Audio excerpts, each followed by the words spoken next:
আসসালামু আলাইকুম প্রিয় শিক্ষার্থীরা, তোমাদের সবাইকে শুভেচ্ছা জানিয়ে আজকের ক্লাসটি শুরু করছি। আজকে আমি পঞ্চম শ্রেণীর ইসলাম ও নৈতিক শিক্ষা বিষয়টির ক্লাস নেব। আজকে তোমাদের প্রথম ক্লাস। আজকে প্রথম ক্লাস যেহেতু তোমরা তোমাদের পাঠ্য বইটি একটু দেখো, ইসলাম ও নৈতিক শিক্ষা পঞ্চম শ্রেণী। আজকে তোমাদের বইয়ের প্রথম পেজগুলো আমি দেখিয়ে দিচ্ছি, কারণ তোমাদের এটা প্রথম ক্লাস। এই যে সূচিপত্রতে আছে, এখানে আমি একটু তোমাদের সাথে একটু কথা বলি। প্রথম অধ্যায়ে আকাইদ, প্রথম অধ্যায় আছে, প্রথম অধ্যায়টির নামই হচ্ছে আকাইদ অর্থ বিশ্বাস। এখানে দেখো অনেকগুলা বিষয় আছে। আল্লাহ তাআলার পরিচয় আছে, আল্লাহ তাআলার গুণাবলী, আল্লাহ সারা বিশ্বের পালনকর্তা, আল্লাহ অতি ক্ষমাশীল, আল্লাহ অতি সহনশীল, আল্লাহ সর্বশ্রোতা, আল্লাহ সর্বদ্রষ্টা, আল্লাহ সর্বশক্তিমান, নবী রসুলের পরিচয়, আখিরাতের প্রতি ঈমান, কবরের সওয়াল জবাব, কবরে আরাম অথবা আযাব, কিয়ামত, হাসর, মিজান, জান্নাত জাহান্নাম, আখিরাতে বিশ্বাসের নৈতিক উপকার, একজন মুসলিমের চরিত্র। তোমাদের প্রতিটি অধ্যায়ে অনেকগুলো বিষয়ের সংমিশ্রণ আছে। আমরা এবার তোমাদের প্রত্যেকটি অধ্যায়কে সুবিধাজনকভাবে ভাগ ভাগ করে তোমাদেরকে পড়াবো। সেই জন্য প্রথম অধ্যায়টিকেও আমি দুই ভাগে ভাগ করেছি। আজকে তোমাদের জন্য পড়াবো হচ্ছে প্রথম অধ্যায়ের প্রথম অংশ। প্রথমেই চলো আমরা জেনে নিই, প্রথম অধ্যায়টির নাম হচ্ছে আকাইদ। আকাইদ শব্দটার অর্থ হচ্ছে বিশ্বাস। শিক্ষার্থীরা, আমরা সবাই মুসলিম, আমাদের ধর্মের নাম ইসলাম।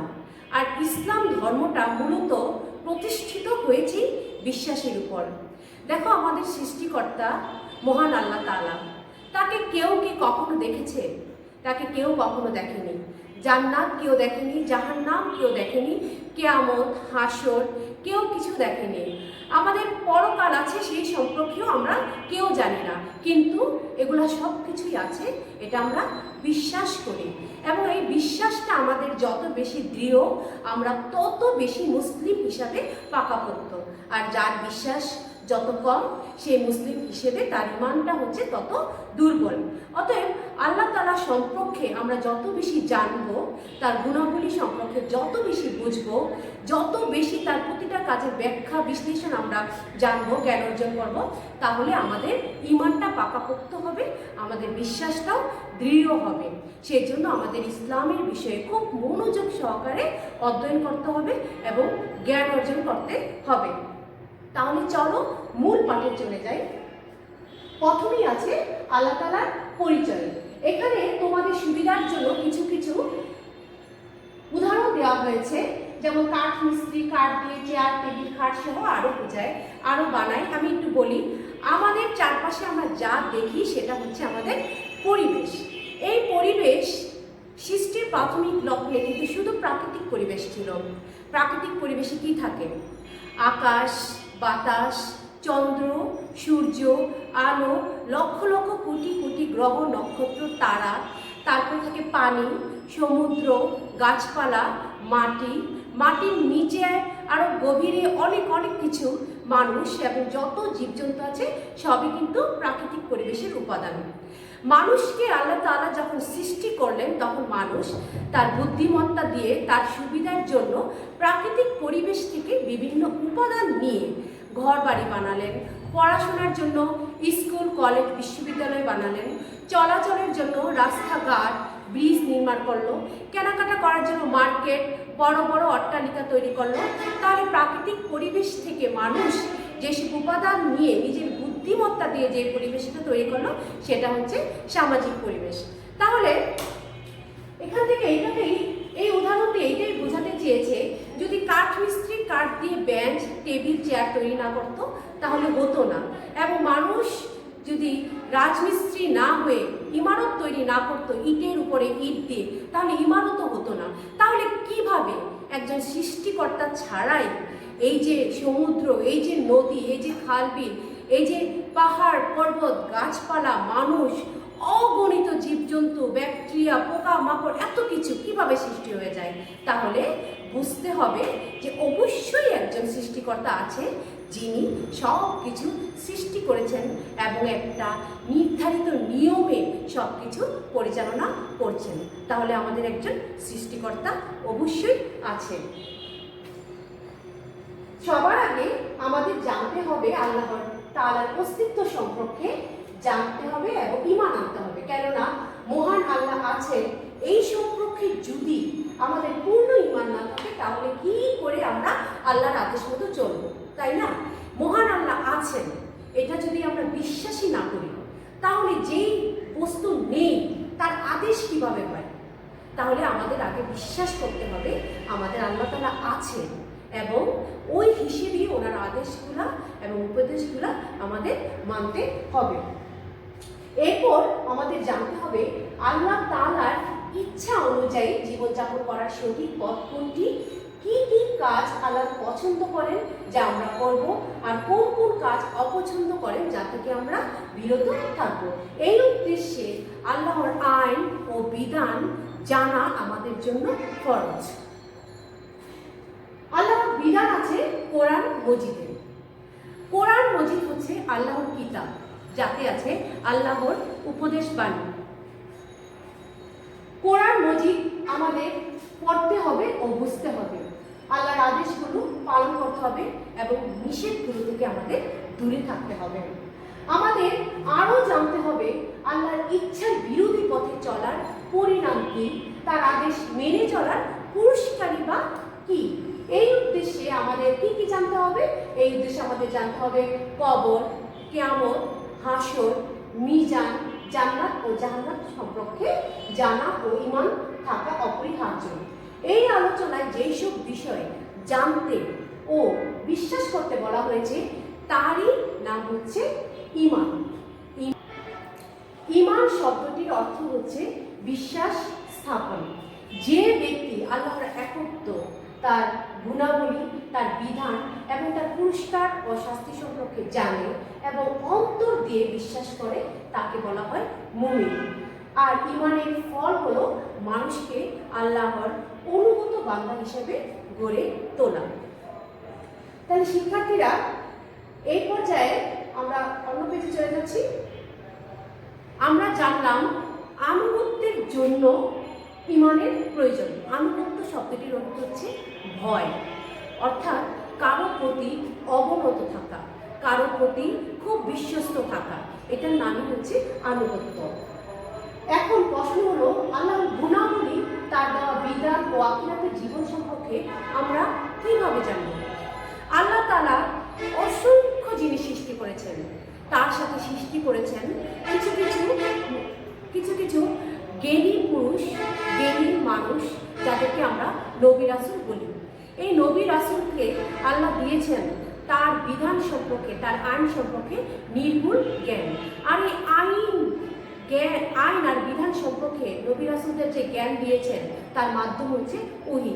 এই ওহী নবী রাসূলের কাছে নিয়ে আসতেন জিবরাইল আলাইহিস সালাম। আর এই ওহীগুলা আছে হচ্ছে কোরআন মজিদে।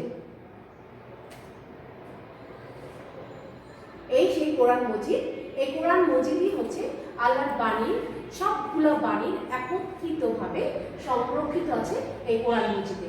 এই কোরআন মজিদের জ্ঞান আহরণই আমাদেরকে দিবে সঠিক রাস্তা। এখন আমরা জানবো আল্লাহ তাআলার গুণাবলী সম্পর্কে। মহান আল্লাহ তাআলার অনেকগুলো সুন্দর নাম আছে, এগুলোকে বলে আসমাউল হুসনা। আসমাউল হুসনা শব্দটির অর্থ হচ্ছে সুন্দরতম নামসমূহ। আল্লাহ তাআলার গুণে নিজেকে যদি আমরা গুণান্বিত করতে পারি তাহলে আমাদের চরিত্র ভালো হবে এবং ভালো মানুষ হওয়া যাবে। আল্লাহ তাআলার গুণে আমরা নিজেকে কিভাবে গুণান্বিত করব?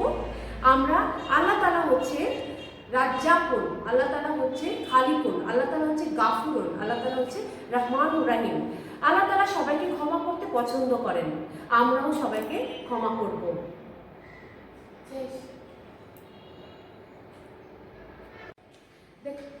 তারপরে আল্লাহ রাজ্জাক, তিনি সবার খাদ্য দেন, আমরাও ক্ষুধার্তকে খাদ্য দেব।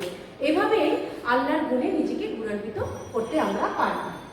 আল্লাহ তাআলা বলেছেন তাখাল্লুকা বিআখলাকিল্লাহ,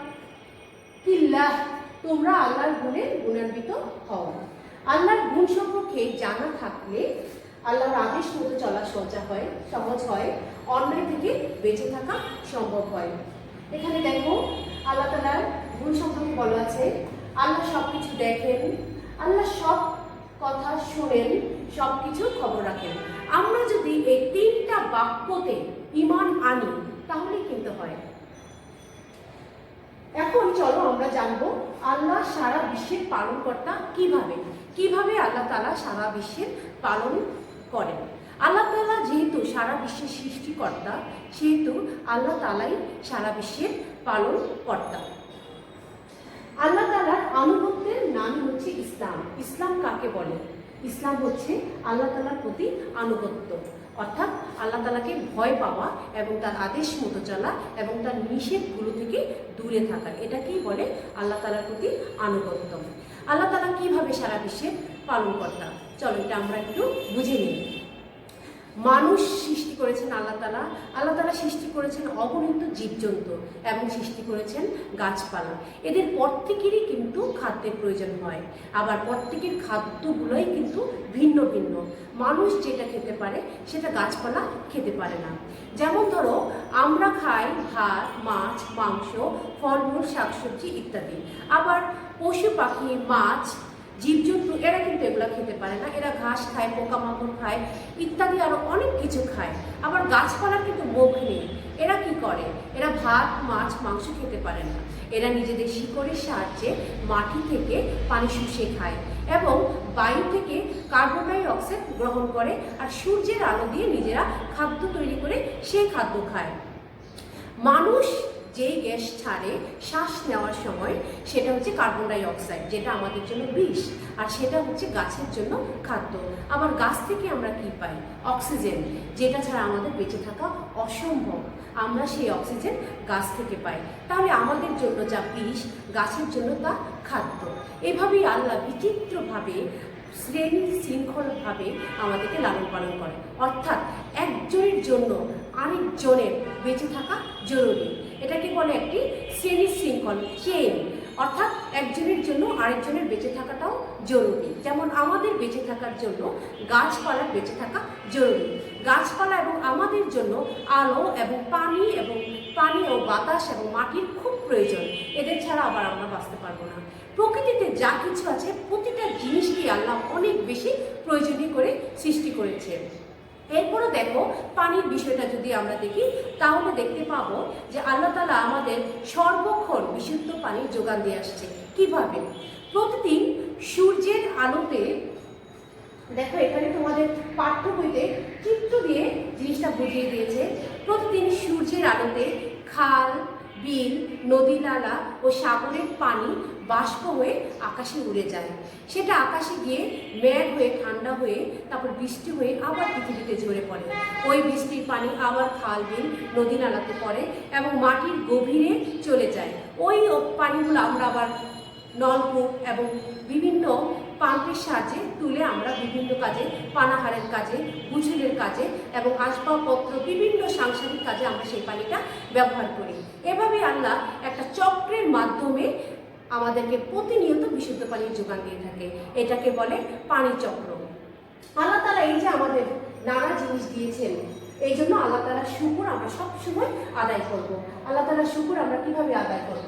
আলহামদুলিল্লাহি রাব্বিল আলামিন, অর্থ সব প্রশংসা একমাত্র আল্লাহর, যিনি সারা বিশ্বের পালনকর্তা। আল্লাহ আমাদের একমাত্র রব, আল্লাহ আমাদের পালনকর্তা। আল্লাহ তাআলা বলেন, যারা বলে আমাদের রব আল্লাহ এবং এর উপর অবিচলিত থাকে তাদের নিকট ফেরেশতা অবতীর্ণ হয় এবং বলে, তোমরা ভয় পেও না, চিন্তিত হইও না এবং তোমাদেরকে যে জান্নাতের সুসংবাদ দেওয়া হয়েছিল তার জন্য আনন্দিত হও। এখন আমরা আল্লাহর আরেকটি গুণ সম্পর্কে পড়ব, সেটা হচ্ছে আল্লাহ অতি ক্ষমাশীল। মানুষ সারাক্ষণই শয়তানের প্ররোচনায় বিভিন্ন অন্যায় করে ফেলে, পাপ কর্ম করে। তখন যদি সে অনুতপ্ত হয় এবং ভুল স্বীকার করে এবং সেই পাপ কাজটা সে যদি কখনই আর না করে, তাহলে কিন্তু আল্লাহ তাআলা তাকে ক্ষমা করে দেন, কারণ আল্লাহ তাআলা অতি ক্ষমাশীল। আল্লাহ বলেন, হে আমার বান্দাগণ, তোমরা যারা নিজেদের প্রতি অবিচার করেছ, আল্লাহর অনুগ্রহ হতে নিরাশ হইও না। আল্লাহ সব পাপ ক্ষমা করে দেবেন, তিনি তো ক্ষমাশীল, পরম দয়ালু।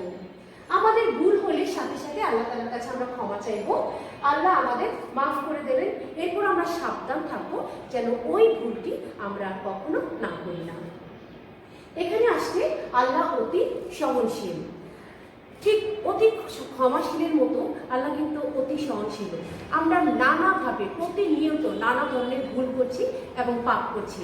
আল্লাহ তাআলা যদি আমাদের সেই ভুলগুলোর, সেই পাপগুলো সঙ্গে সঙ্গে আমাদেরকে শাস্তি দিত, তাহলে কিন্তু আমরা কেউই বেঁচে থাকতে পারতাম না, আমরা সবাই মারা যেতাম। কারণ আমরা মানুষ, আমরা সবসময় কোনো না কোনোভাবে জেনে বুঝে, না জেনে না বুঝে পাপ করে ফেলি, তাহলে শাস্তি পেলে কিন্তু আমরা সবাই মারা যেতাম।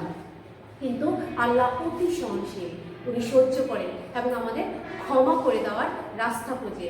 যদি তার বান্দা ভালো হয়ে যায় এবং তার কাছে ক্ষমা চায়, তাহলে আল্লাহ তাকে ক্ষমা করে দেন। আল্লাহ তাআলা বলেন, ইন্নাল্লাহা সামিউন আলিম, অর্থ নিশ্চয়ই আল্লাহ সব শুনেন, সব।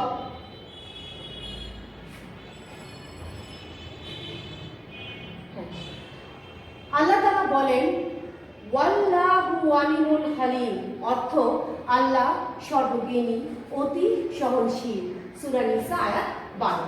এখন আমরা আল্লাহর আরেকটি জ্ঞান সম্পর্কে জানবো, সেটা হচ্ছে আল্লাহ সর্বশ্রোতা। সর্বশ্রোতা শব্দটির অর্থ হচ্ছে আল্লাহ সব কিছু শোনেন। আমরা যদি খুব গোপনে কাউকে কিছু বলি, তাহলেও আল্লাহ শোনেন। আমরা যদি প্রকাশ্যে কোনো কিছু বলি, তাহলেও আল্লাহ শোনেন। এবং আমরা যদি মনে মনে কারো সম্পর্কে কুধারণাও পোষণ করি, সেটাও কিন্তু আল্লাহ সব কিছু শুনে ফেলেন। মনে মনে কথা বললেও সেটা আল্লাহ শুনে যান, কারণ আল্লাহ অসীম ক্ষমতাশালী এবং সর্বশ্রোতা। আল্লাহ তাআলা বলেন, ইন্নাল্লাহা সামিউন আলিম, অর্থ নিশ্চয়ই আল্লাহ সব শোনেন, সব জানেন, সব জানেন। সূরা বাকারা আয়াত 181। আমরা অন্যায় কিছু বলবো না, কারণ আল্লাহ তাআলা শোনেন। আমরা কাউকে গালি দেব না, কারোর বিরুদ্ধে ষড়যন্ত্র করব না, মিথ্যা কথা বলবো না, ওয়াদা ভঙ্গ করব না, কখনো মিথ্যা সাক্ষ্য দেব না, কারণ মহান আল্লাহ সব জানেন, সব শোনেন। এখন আমরা আল্লাহর আরেকটি গুণ জানবো, সেটা হচ্ছে আল্লাহ সর্বদ্রষ্টা। আল্লাহ বাসিরুন, আল্লাহ সর্বদ্রষ্টা অর্থ হচ্ছে আল্লাহ সব কিছুই দেখেন। আমরা কিন্তু অনেক কিছুই দেখি না, কিন্তু আল্লাহ সব কিছু দেখেন। গভীর অন্ধকারে যদি কিছু থাকে, সেটাও আল্লাহ দেখেন। মাটির নিচে যারা আছে তাদেরকেও আল্লাহ দেখেন। গভীর সমুদ্র তলে যা আছে আল্লাহ সেটারও খবর রাখেন, সেটাও দেখেন। সাগরের তলদেশ গভীর অন্ধকারে ক্ষুদ্র পোকার নড়াচড়াও কিন্তু আল্লাহ দেখেন। তার কাছে অদৃশ্য কিছুই নেই। আল্লাহ তাআলা বলেন, ইন্নাল্লাহা সামিউন বাসীর, অর্থ নিশ্চয়ই আল্লাহ সব শোনেন, সব দেখেন। সূরা লোকমান আয়াত 28।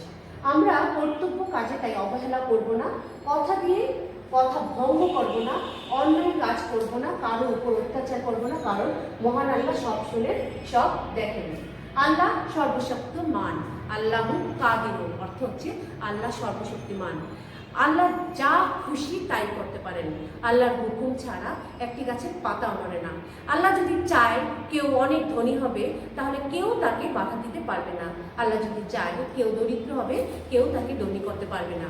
তাহলে আল্লাহ যদি চায় দিন থেকে, আল্লাহ তার শক্তিতে দিনকে রাত থেকে আলাদা করে, আবার রাত থেকে দিন থেকে আলাদা করেন।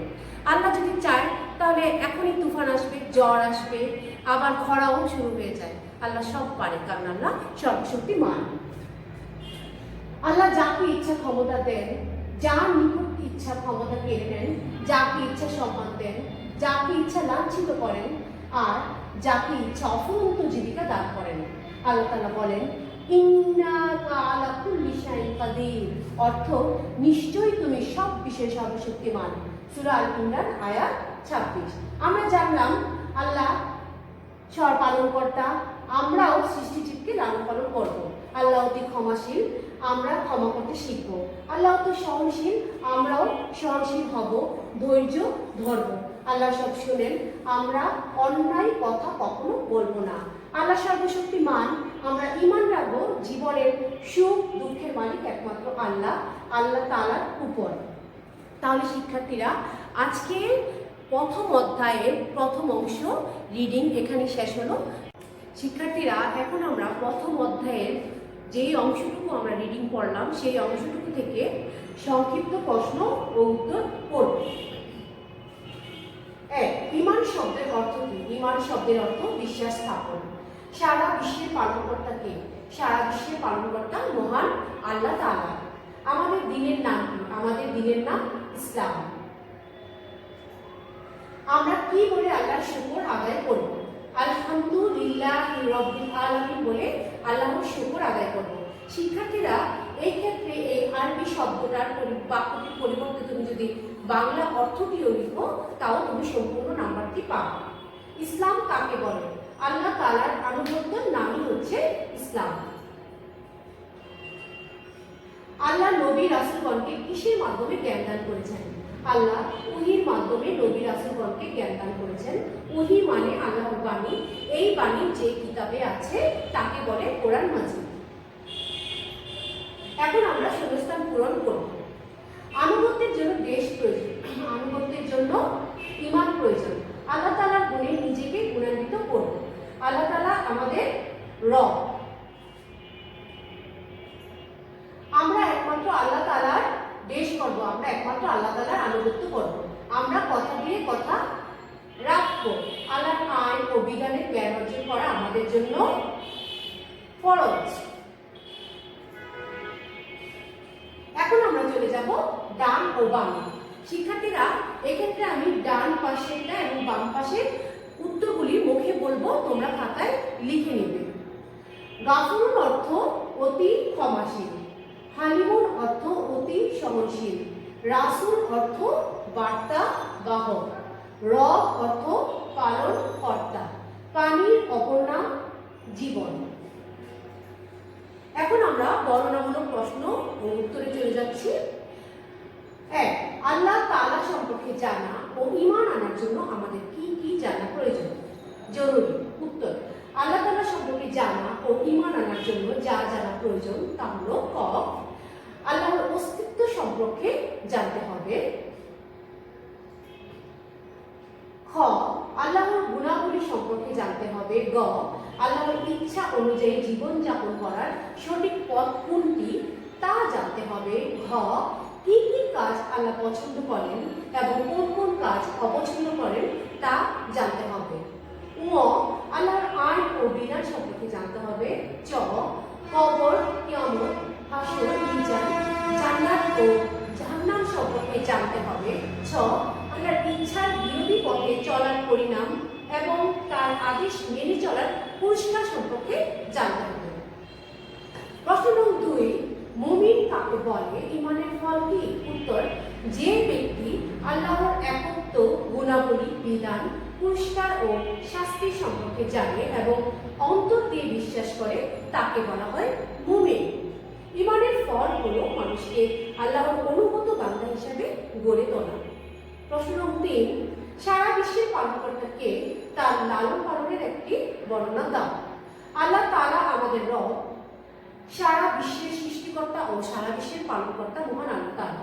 তার লালন পালনের একটি বর্ণনা হলো, গাছপালা, পশু পাখি, জীবজন্তু সবারই খাদ্য প্রয়োজন এবং সবারই খাদ্য আলাদা। যেমন মানুষ ভাত, মাছ, গোস্ত, ফলমূল খায়, পশু পাখি খায় ঘাস ও পোকামাকড় ইত্যাদি। গাছপালার মুখ নেই, তারা শিকড়ের সাহায্যে মাটি থেকে পানি শুষে নেয় আর বাতাস থেকে নেয় কার্বন ডাই অক্সাইড। এই দিয়ে তারা খাদ্য তৈরি করে। কার্বন ডাই অক্সাইড যুক্ত বায়ু জীবের শ্বাস ফেলার সময় বের হয়, যা জীবের জন্য বিষ কিন্তু গাছের জন্য খাদ্য। আবার গাছ ছাড়ে অক্সিজেন, যা জীব শ্বাস নেওয়ার সময় গ্রহণ করে। এভাবে আল্লাহ তাআলা আলো, পানি ইত্যাদি দিয়ে নানাভাবে সারা বিশ্বে লালন পালন করেন। প্রশ্ন নম্বর 4, আল্লাহ তাআলার 5টি গুণের নাম বাংলা অর্থ সহ আরবিতে লিখো। উত্তর: মহান আল্লাহ তাআলা সকল উত্তম গুণের অধিকারী। তার আছে সুন্দর সুন্দর অনেক গুণবাচক নাম, এগুলোকে বলা হয় আসমাউল হুসনা। অর্থাৎ সুন্দরতম নামসমূহ। মহান আল্লাহর এইসব গুণবাচক নাম থেকে 5টি নাম বাংলায় উচ্চারণ ও অর্থ সহ ছকে দেখানো হলো। বাংলা উচ্চারণ অর্থ: আল্লাহ গাফুরুন, আল্লাহ অতি ক্ষমাশীল। আল্লাহ হালিমুন, আল্লাহ অতি সহনশীল। আল্লাহ সামিউন, আল্লাহ সর্বশ্রোতা। আল্লাহ কাদিরুন, আল্লাহ সর্বশক্তিমান। আল্লাহ বাসিরুন, আল্লাহ সর্বদ্রষ্টা। প্রশ্ন নম্বর 5, আল্লাহ ক্ষমাশীল তা বুঝিয়ে লেখুন। উত্তর: আল্লাহ তাআলা অতি ক্ষমাশীল। মানুষ শয়তানের প্ররোচনায় পড়ে অন্যায় করে ফেলে, পাপ কর্ম করে ফেলে। তখন যদি সে অনুতপ্ত হয়, ভুল স্বীকার করে, পাপ কাজ থেকে ফিরে আসে এবং আল্লাহ তাআলার কাছে আন্তরিকভাবে ক্ষমা চায়, তাহলে আল্লাহ তাকে ক্ষমা করে দেন।